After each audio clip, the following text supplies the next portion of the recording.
उद्धव ठाकरे आणि राज ठाकरे हे दोन्ही भाऊ एकत्र येणार का असा प्रश्न संपूर्ण महाराष्ट्राला पडलेला आहे। खरं तर आधी राज ठाकरेंनी साथ घातली आणि त्याला उद्धव ठाकरेंनी प्रतिसाद दिला आणि त्यामुळेच या चर्चांना सुरुवातही झाली। मात्र त्यातच अचानक राज ठाकरे आणि देवेंद्र फडणवीस यांची मुंबईतल्या एका मोठ्या हॉटेलमध्ये भेट झाल्याची चर्चा सुरू झाली आणि एका जुन्या चर्चांना पुन्हा एक नवं वळण मिळालं। पाहुयात याच संदर्भातला हा स्पेशल रिपोर्ट।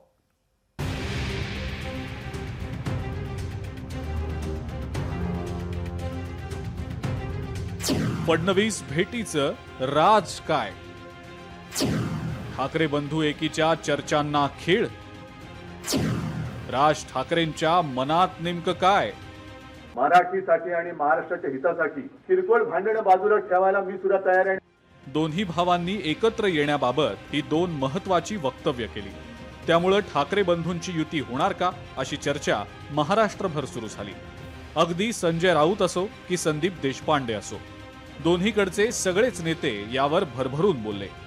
मात्र अचानक बातमी आली ती देवेंद्र फडणवीस आणि राज ठाकरेंच्या भेटीची। या दोन महत्त्वाच्या नेत्यांनी काय चर्चा केली यावरून आता तर्कवितर्क लढवले जात आहे। त्यातच साथ प्रतिसाद देऊन राज ठाकरेंनी कार्यकर्त्यांना झुलवत ठेवलंय का असा सवाल विरोधक विचारतायत। एक चांगलं वातावरण झालं होतं, याच्यातच राज ठाकरे साहेब जो बीजेपीला जाऊन भेटत असतील, चर्चा करत असतील, करतात नाही करतात हा वेगळा विषय, तर लोक चर्चा करायला सुरुवात करतील की मग हे नुसतं वातावरण केलं गेलं आणि त्या वातावरणाचा फायदा हा मनसेली कुठं वाटाघाटी करायला केला का असा प्रश्न हा निर्माण होऊ शकतो। राजकीय जीवनात जर दोन मोठे राजकीय नेते एकमेकांना भेटत असतील तर ते नक्कीच राजकारणावर चर्चा करत असतात। मात्र फडणवीस आणि राज ठाकरेंमध्ये नक्की कोणत्या मुद्द्यांवर चर्चा झाली याबाबत मनसे नेतेही अनभिज्ञ आहेत। सन्माननीय राजसाहेब आणि मुख्यमंत्र्यांची का भेट घेतली याची मला कल्पना नाही। मी एक प्रस्ताव दिला होता, आमच्या इथला जो फुल बाजार आहे त्या लोकांची मागणी होती की पनवेलच्या इथे एक फुल बाजार हवा आहे, त्या संदर्भातलं पत्र होतं, ते पत्र द्यायला मी आलो होतो। ठाकरे बंधू एकत्र आल्यास मराठी आणि बाळासाहेबांच्या विचारांचा दुरावलेला मतदार पुन्हा ठाकरेंकडे वळण्याची शक्यता आहे। तसंच नवमतदार हा मुख्यत्वे राज ठाकरे यांच्या सोबत आहे आणि त्याचा फायदाही उद्धव ठाकरेंना होईलच। पण उद्धव ठाकरेंसोबत असलेला दलित आणि मुस्लिम मतदार दुरावण्याची शक्यता मात्र नाकारता येत नाही।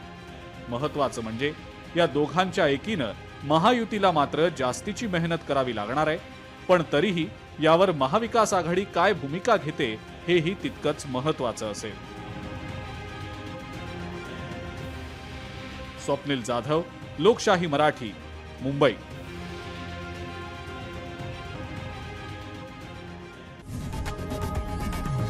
लोकशाही मराठी ऐका, पहा, जागरूक रहा।